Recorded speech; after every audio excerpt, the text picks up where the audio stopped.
नमस्कार।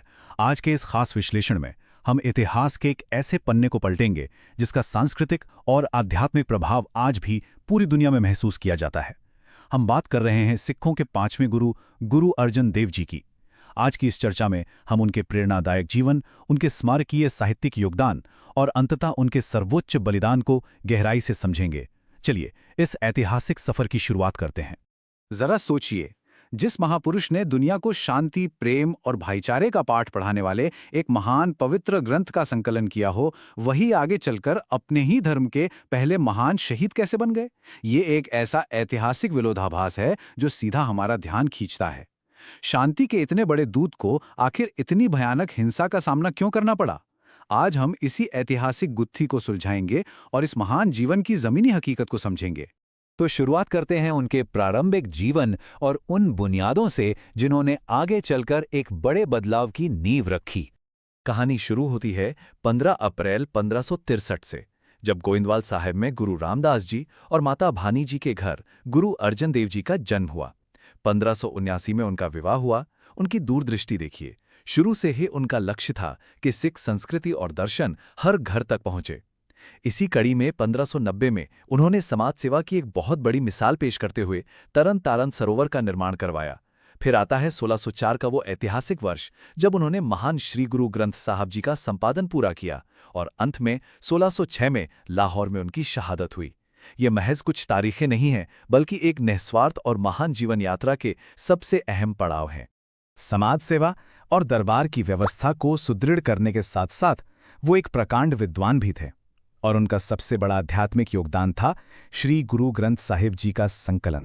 अब इस काम की विशालता और वैज्ञानिक सोच का अंदाजा इस 30 की संख्या से लगाया जा सकता है। 1604 में भाई गुरदास जी की मदद से जो काम पूरा हुआ, उसने साहित्यिक इतिहास को हमेशा के लिए बदल दिया। गुरु ग्रंथ साहिब में गुरु अर्जुन देव जी की अपनी जो पवित्र वाणी संकलित है, उसे 30 अलग अलग रागों में वर्गीकृत किया गया है। मध्यकालीन धार्मिक इतिहास में ऐसा सटीक और संगीतमय वर्गीकरण मिलना सच में बहुत दुर्लभ है। ये सिर्फ कुछ कविताएं नहीं थीं, ये आत्मा को परमात्मा से जोड़ने वाला एक पूरा संगीत विज्ञान था। और जो बात सचमुच सबसे दिलचस्प है, वो है ये संख्या 36। ग्रंथ साहिब किसी एक धर्म या एक दायरे में नहीं बंधा है।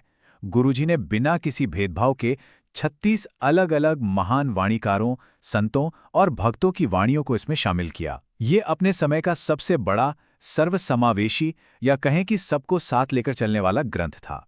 इसमें हर उस आवाज को जगह दी गई जो इंसानियत और ईश्वर से प्रेम की बात करती थी। उनके इसी आध्यात्मिक सफर में एक और बहुत ही अहम नाम आता है, सुखमणि साहिब, जिसे शांति की आवाज भी कहा जाता है। जब भी शांति और मानसिक शुद्धि की बात होती है तो उनकी इस अमर रचना का जिक्र जरूर होता है, सुखमणि साहिब। जैसा कि नाम से ही साफ है, अशांत और परेशान मन को गहरी शांति देने वाली एक अनमोल मणि है। इसके ढांचे को देखें तो इसमें 24 अष्टपदियां हैं और इसे राग गाउड़ी में रचा गया है। सबसे बड़ी बात, इसकी भाषा। इसे बहुत ही सरल ब्रज भाषा में लिखा गया ताकि आम लोग इसे आसानी से समझ सकें।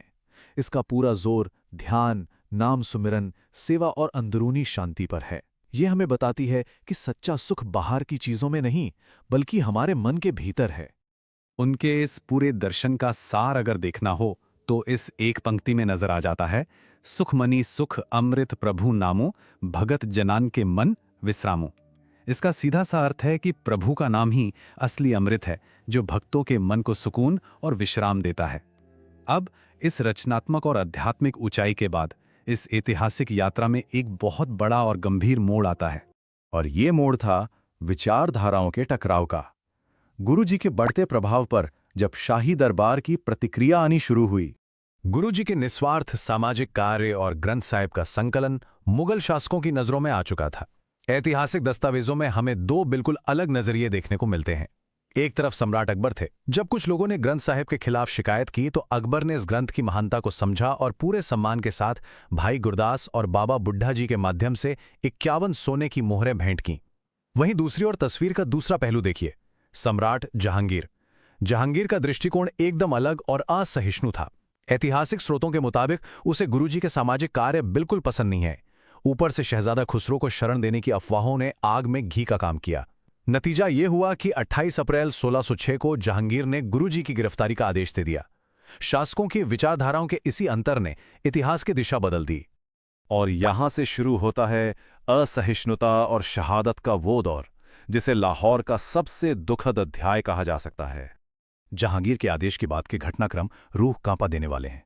30 मई 1606 को लाहौर में जो हुआ, उसके तथ्य तुज़ुक-ए-जहांगीरी जैसे ऐतिहासिक दस्तावेजों में दर्ज हैं।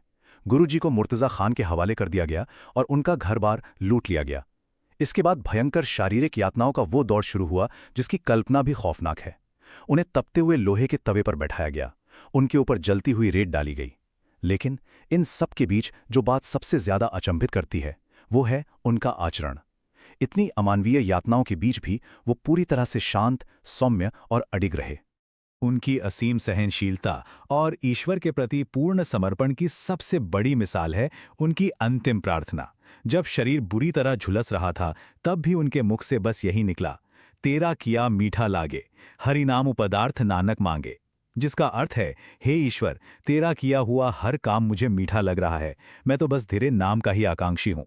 असहनीय दर्द के बीच भी खुश होकर ईश्वर की रजा को मान लेने का शायद ही इतिहास में कोई दूसरा इतना भावुक और सर्वोच्च उदाहरण मिले। इसी के साथ उन्होंने अपने पीछे छोड़ी बलिदान की एक ऐसी अमर विरासत जिसने आने वाले समय को हमेशा के लिए बदल कर रख दिया। गुरुजी की ये शहादत उनके भौतिक जीवन का अंत नहीं था, बल्कि एक नई वैचारिक क्रांति की शुरुआत थी। गुरु अर्जन देव जी शांतिपूर्ण शहादत के पहले प्रणेता बने। उन्होंने दुनिया को दिखाया कि उच्च आदर्शों और मानवीय मूल्यों को बचाने के लिए आत्म बलिदान देने से कभी पीछे नहीं हटना चाहिए। उनके इस कदम ने पंजाब की सांस्कृतिक गरिमा को एक नई पहचान दी और धर्मनिरपेक्षता की ऐसी नींव रखी जो आने वाली कई सदियों तक कायम रही। यह हमें साफ तौर पर सिखाता है कि सत्य और शांति की रक्षा की कीमत कितनी भी बड़ी क्यों न हो, उससे चुकाने का हौसला होना चाहिए। तो इस विश्लेषण को खत्म करने से पहले एक सवाल है जो सोचने पर मजबूर कर देता है।